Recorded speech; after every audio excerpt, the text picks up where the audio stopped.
Hey guys, welcome to अपनी पाठशाला में मैं संजीव कुमार आप सभी प्यारे प्यारे छात्रों का स्वागत करता हूं। आज की क्लास में हम आपके लिए लेकर आए हैं आज दिनांक 20 फरवरी 2023 को जो द्वितीय पाली में हिंदी विषय की परीक्षा हुई है उसके सटीक आंसर की को हम आपके लिए लेकर आए हैं। अब फटाफट जल्दी से आप अपने आंसर की को मिलान करिए, आंसर को मिलान करिए और पता करिए कि जो आपका कितना उत्तर सही है और आप कितना नंबर कितने अच्छे अंकों से एग्ज़ाम में पास हो रहे हैं। ठीक है, तो चलिए आज जो हम सेट बना रहे हैं ई है, लेकिन आप किसी भी सेट का मिलान इस वीडियो के माध्यम से आप कर सकते हैं। तो चलिए देर किए बिना शुरुआत करते हैं। यदि आपने अभी तक मेरे चैनल को सब्सक्राइब नहीं किया है तो चैनल को सब्सक्राइब कर दे, बेल आइकन को दबा दे, वीडियो को लाइक और शेयर कर दे। तो चलिए शुरुआत करते हैं। 1 से लेकर 100 प्रश्नों को हमको करना है। हम लोग थोड़ा तेज़ी में चलेंगे, जल्दी से जल्दी करेंगे, ठीक ना। तो चलिए शुरू करते हैं।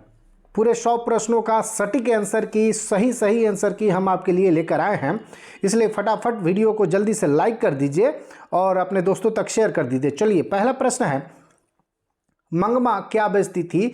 तो मंगमा दही बेचा करती थी। तो करेक्ट आंसर क्या हो जाएगा इसका?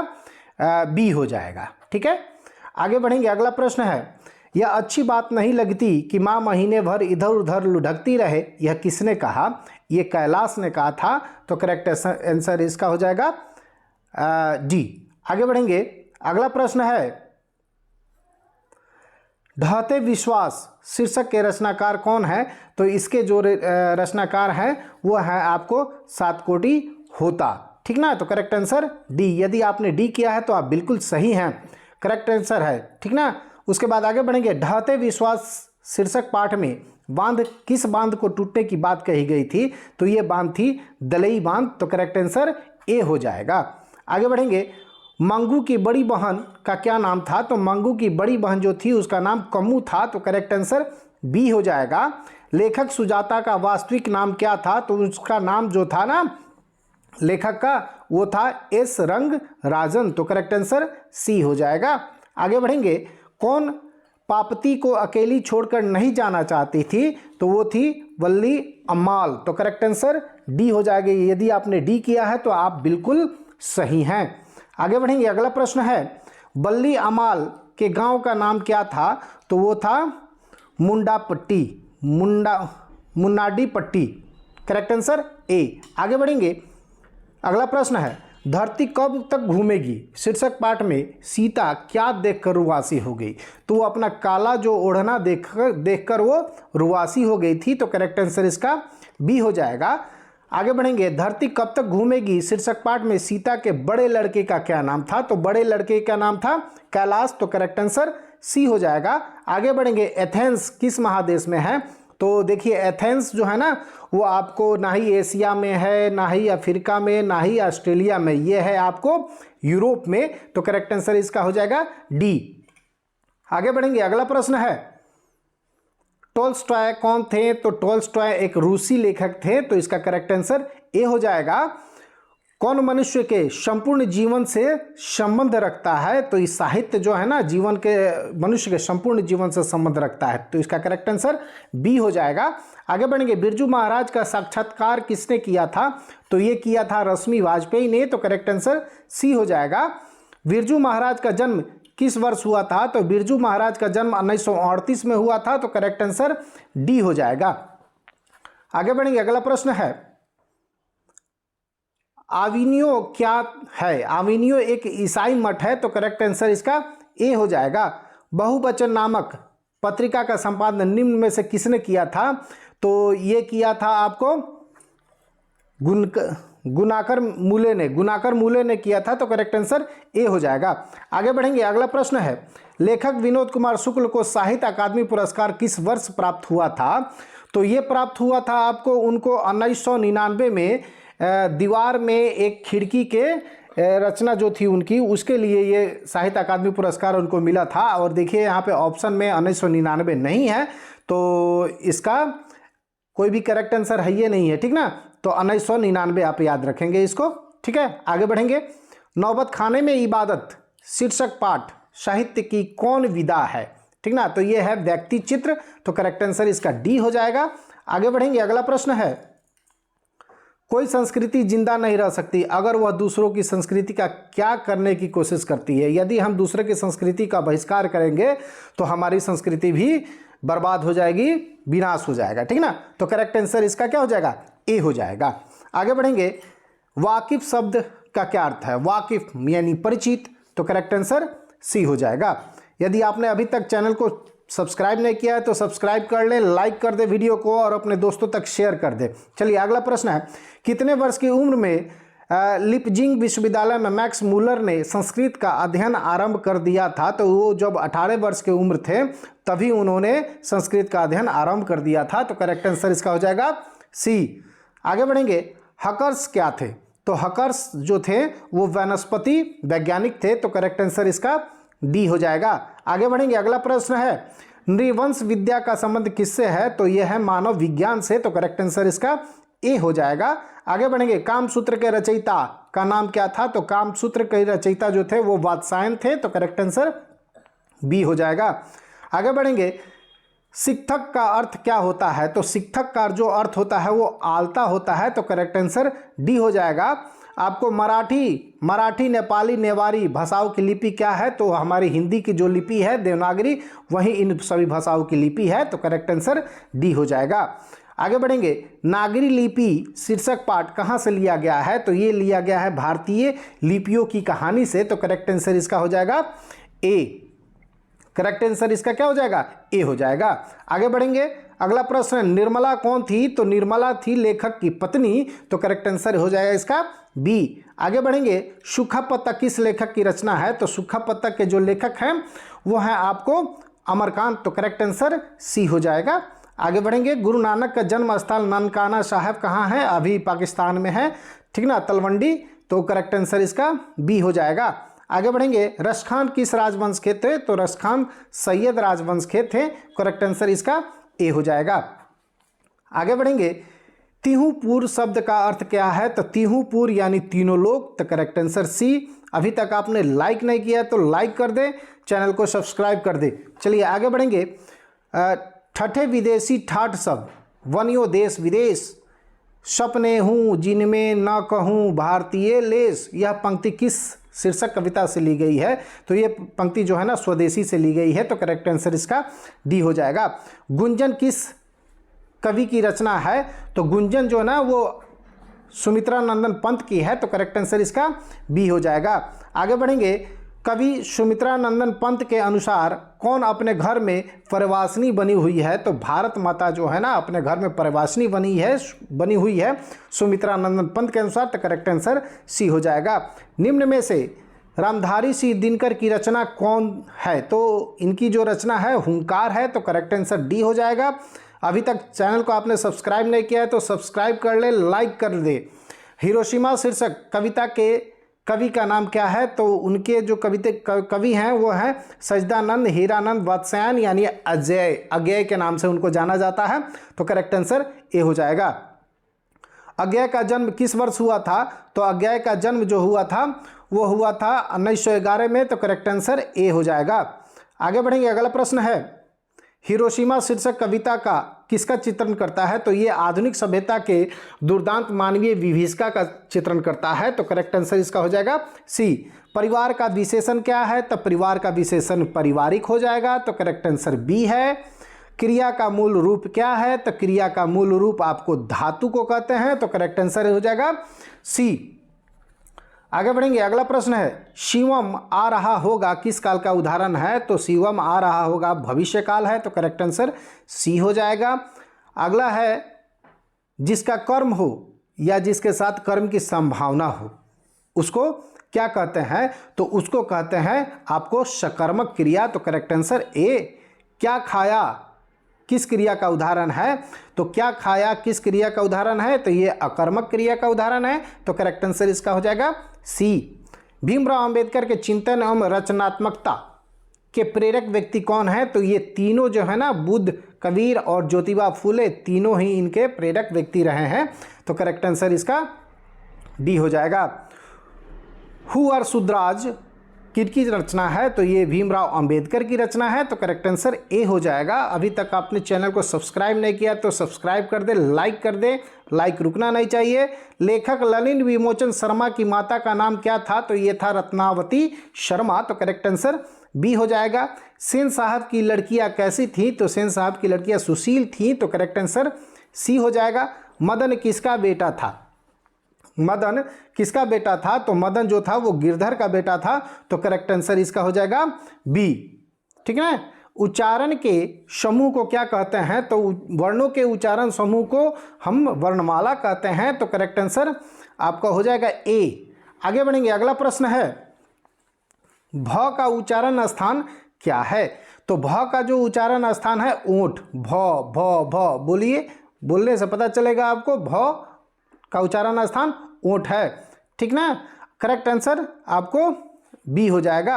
आगे बढ़ेंगे, 53 नंबर प्रश्न कहता है कि ल व्यंजन, ल कौन सा व्यंजन है, तो ल जो है वो आपको अंतस्थ व्यंजन का उदाहरण है, तो करेक्ट आंसर आपको हो जाएगा सी। अगला प्रश्न है महाशय शब्द का संधि विच्छेद क्या है, तो महा जोड़ आशय, महाशय का संधि विच्छेद हो गया, तो करेक्ट आंसर आपको हो जाएगा ए।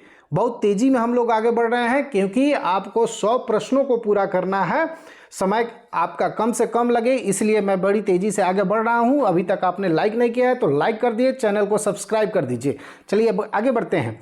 एकमात्रिक उच्चारण को क्या कहते हैं, तो एकमात्रिक उच्चारण को ह्रस्व कहते हैं, ह्रस्व कहते हैं, तो इसका करेक्ट आंसर आपको हो जाएगा बी। छत्रज्ञ कौन सा व्यंजन है, तो छत्रज्ञ संयुक्त व्यंजन है, तो करेक्ट आंसर हो जाएगा सी। निम्न में से शुद्ध शब्द कौन है, शुद्ध शब्द, तो देखिए यहाँ पे कवित्री तो एकदम गलत है कि इस तरह लिखा जाता है कवित्री, ठीक ना। उसके बाद चार दीवारी भी गलत है, अंतराक्षरी भी गलत है, ऊंचाई सही है, ऊंचाई सही है, तो करेक्ट आंसर इसका हो जाएगा बी। आगे बढ़ेंगे, अगला प्रश्न है कि विराम चिन्हों में विस्मयादि बोधक चिन्ह, तो देखिए विस्मयादि बोधक का चिन्ह है, तो करेक्ट आंसर ए हो जाएगा। आपने तो हमको लगता है कि जो गर्दा मचा दिया होगा, बहुत आसान सवाल था, ठीक ना। तो आगे बढ़ेंगे, जिन संज्ञाओं से एक ही प्रकार के वस्तुओं और व्यक्तियों का बोध होने क्या कहते हैं, तो एक ही प्रकार के वस्तु और व्यक्ति का बोध हो तो उसे जाति, अगर विशेष कहता तो वहाँ पे हम लोग कहते हैं व्यक्ति। यहाँ पे आपका आंसर बी हो जाएगा। वह खा चुका था, तो खा चुका था भूतकाल हो जाएगा, करेक्ट आंसर हो जाएगा बी। उत्पत्ति के दृष्टि से शब्द के कितने भेद होते हैं, तो उत्पत्ति के दृष्टि से शब्द के 4 भेद होते हैं, तत्सम, तद्भव, देशज, विदेशज, ठीक ना, तो करेक्ट आंसर आपको सी हो जाएगा। आगे बढ़ेंगे, वह शब्दांश जो किसी शब्द के पूर्व जोड़ा जाता है, तो पूर्व जोड़ा जाता है यानी उपसर्ग को पूर्व में जोड़ा जाता है और प्रत्यय को बाद में जोड़ा जाता है, तो करेक्ट आंसर इसका डी हो जाएगा। आगे बढ़ेंगे, सुजान शब्द में कौन सा उपसर्ग लगा है, तो सु लगा है, तो करेक्ट आंसर ए हो जाएगा। समझौता में, समझौता शब्द में प्रत्यय क्या है, तो समझौता में जो प्रत्यय है यानी बाद में जो लगता है वो है औता, तो करेक्ट आंसर औता। शुद्ध शब्द समझ, औता लगा दिया गया प्रत्यय, तो समझौता, तो करेक्ट आंसर बी। आगे बढ़ेंगे, उपेक्षा शब्द का विशेषण क्या है, तो उपेक्षित है, तो करेक्ट आंसर सी हो जाएगा। संधि का सामान्य अर्थ क्या होता है, तो संधि का सामान्य अर्थ होता है मेल, करेक्ट आंसर इज डी। आगे बढ़ेंगे, अगला प्रश्न है परमेश्वर, परमेश्वर कौन समास है, तो परमेश्वर आपको कर्मधारय समास है, तो करेक्ट आंसर ए हो जाएगा। आगे बढ़ेंगे, शिव पार्वती कौन समास है, तो शिव पार्वती जो है ना वो द्वंद्व समास है, तो करेक्ट आंसर इसका बी हो जाएगा। अभी तक आपने लाइक नहीं किया है तो लाइक कर दे, चैनल को सब्सक्राइब कर दे। चलिए आगे बढ़ेंगे, 70 नंबर प्रश्न कहता है वाक्य के उस भाग को जिसमें एक से अधिक पद परस्पर संबंध होकर अर्थ तो देते हैं किंतु पूरा अर्थ नहीं देते, क्या कहलाते हैं, तो वो क्या कहलाते हैं, वो कहलाते हैं आपको पदबंध, तो करेक्ट आंसर इसका सी हो जाएगा। आगे बढ़ेंगे, अगला प्रश्न है जिस वाक्य में एक क्रिया होती है और एक कर्ता होता है उसे कौन सा वाक्य कहते हैं, तो उसे सरल वाक्य कहते हैं, तो करेक्ट आंसर आपको हो जाएगा सी। आगे बढ़ेंगे, अगला प्रश्न है निम्नलिखित में से शुद्ध वाक्य कौन है, शुद्ध वाक्य यह कहना आपकी भूल है, चरखा काटना चाहिए, देखिए थोड़ी देर बाद वे वापस लौट आए, नहीं किसी आदमी को भेज दो, ये शुद्ध रूप है, करेक्ट आंसर ए हो जाएगा इसका। इच्छा शब्द का पर्यायवाची, तो इच्छा का मतलब क्या, अभिलाषा, तो करेक्ट आंसर बी हो जाएगा। आगे बढ़ेंगे, अगला प्रश्न है आधुनिक शब्द का विलोम शब्द। तो आधुनिक का विलोम यानी उल्टा प्राचीन हो जाएगा, करेक्ट आंसर सी हो जाएगा। स्वदेश से उत्पन्न होने वाले के लिए एक शब्द, यानी स्वदेश से उत्पन्न कौन, स्वदेश जो होगा, जो स्वदेश से उत्पन्न होगा, तो करेक्ट आंसर इज डी। अपना किया पाया, यानी अपना जो हम करेंगे वही पाएंगे, तो कर्म का भोगना, कर्म का फल भोगना वही है मुहावरे का अर्थ, तो करेक्ट आंसर ए हो जाएगा। विधवा शब्द का विलोम शब्द, विधवा का होगा सधवा, तो करेक्ट आंसर बी हो जाएगा। रात शब्द का पर्यायवाची शब्द, तो रात का हो जाएगा रजनी, तो करेक्ट आंसर सी हो जाएगा। बिना अंकुश का के लिए एक शब्द क्या है, तो बिना अंकुश का यानी निरंकुश, तो करेक्ट आंसर आपको हो जाएगा डी। फूक फूक कर पैर रखना मुहावरे का अर्थ क्या है, यानी सोच विचार कर काम करना, तो करेक्ट आंसर ए हो जाएगा। अभी तक आपने लाइक नहीं किया है तो लाइक कर दीजिए, चैनल को सब्सक्राइब कर दीजिए। चलिए आगे बढ़ेंगे। प्रभाव शब्द कौन लिंग है, प्रभाव शब्द में कौन लिंग है, तो प्रभाव जो है ना वो आपको बाबू पुल्लिंग है, ठीक ना, पुल्लिंग है, तो करेक्ट आंसर सी हो जाएगा। आम्र शब्द क्या है, तो आम्र जो है ना वो संस्कृत का शब्द है और संस्कृत के शब्दों को हम तत्सम शब्द कहते हैं, तो करेक्ट आंसर ए हो जाएगा।